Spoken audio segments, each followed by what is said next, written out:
I wasn't going to say anything, but you have pushed my hand. My husband is so worked up lately, and now he can no longer get it up. Now I am no ordinary dummy. I know more than you may think. Many would say the lack of sex drive is due to aggravation, and the only way to get rid of the aggravation is to bust a few nuts. Look at me. Listen to what I am going to say to you very carefully. He cannot get it up. Ever since we spotted that black chemtrail last week, what the F was that plane spraying? For 10 years we have been uncomfortably breathing in your sprays with no sexual interference. Then out of the blue you go and spray some black crap, and no more nookie nookie. This is just not at all fair. If we are going to die young, the least you can do is let us enjoy our limited time busting nuts. Now you've gone and gotten me very, very angry. For years now I was impartial. My hubby would go on and on ranting and raving all day. It actually made me happy knowing later he would take the digression with him into the bedroom. Well, that was fun while it lasted. Have you ever tried to sleep with a frustrated dummy who can't even get it up? This last week has been a living hell. Now, as you can plainly see, I am quite beautiful and just entering my sexual prime. You can take away a lot of things from me. My pituitary gland, my pension, my ability to afford gasoline, my rights to travel the world, my ability to have children. You can even continue to put your chemicals in everything I buy to eat. But taking away my love's ability to get a rise is just too much.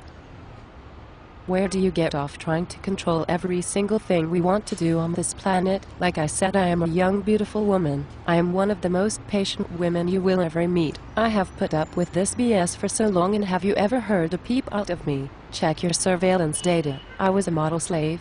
That was before this build-up of sexual frustration. Now you can expect to hear more from me. I look forward to one of two things happening. Either you get out of the sandbox and start sharing your toys, or I will piss in the sand. Get it? You will be even more smelly than you are now, and I know a lot of other dummies who will also piss in your sandbox, even if you are sitting in it. I know you are just laughing this off. Let's laugh together. Iha, iha, iha. Iha, iha, iha. Iha, iha, iha. Iha, iha, iha. Thank you for listening, everyone. I'll hold the camera. Tell them what's on your mind today. What? I could never say that. Are you sure? What if your mother sees this recording? Okay, you're right, we are all in a sinking boat together. But I really wanted to spare your parents the added concern. What about your father? What if he sees this? Oh, that is right, he cannot see anymore, due to the lack of official warning of the X-flare that hit last week. I told your father not to look at the sun. And what was the first thing I found him doing? Yes, he went out on his usual sun-gazing escapade to prove that I was exaggerating. Well, he learned the hard way, I guess, that we are not going to be warned at all, so I will open the floodgates. How come I cannot find one single thing on the local news about the nuclear meltdown, and when I ask people on the street how they feel, they don't even know why I am wrapped in plastic? I don't like being pointed at and ridiculed when I am the only one around here who actually knows the danger all of these sheep are in. So add this to the list. We need real mainstream news. Or are you just planning on letting us find out about the arrival of nuclear energy when it is bouncing off our skulls? You are in a position to enlighten the masses, but instead you choose to lie to them. Is this also very funny to you? Would you like to laugh together again? Because I could laugh at you all day. It makes me feel better laughing at the thought of people like you actually thinking you are enlightened. You are in the worst position of us all. The worst of times brings out the best in most people, but not you. If you don't change your ways fast, it won't be the crap hitting the fan. It will be you and your kind. We will all bask together in your cold blood and guts while they are spread and rejoice far and wide for all to see. Does that concern you? At least the people walking around in a perpetual sleep do not even know they are in this position, giving even more credence to the old saying, ignorance is bliss.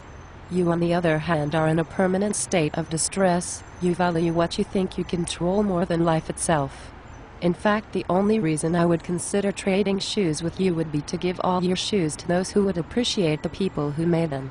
More and more people are becoming aware of you and your ways. How do you explain hoarding millions and millions of dollars in the face of those who need to get back on their feet? It is not their fault. If there were not people like you, there wouldn't be people in need. Don't you see that, fat cat? Do you consider yourself smart? Does it make you feel good to take advantage of people? I bet it does. You are truly twisted. You are a dinosaur on a changing planet. The asteroid has hit. You saw it coming and did nothing to stop it. Now you and your kind will do the same as those before you who were unable to adapt to a changing world. Let your cries be heard far and wide, because that is all the people will remember you for. The smart people will not remember you at all. I will now take that camera, honey, and let you fill in more of the blanks.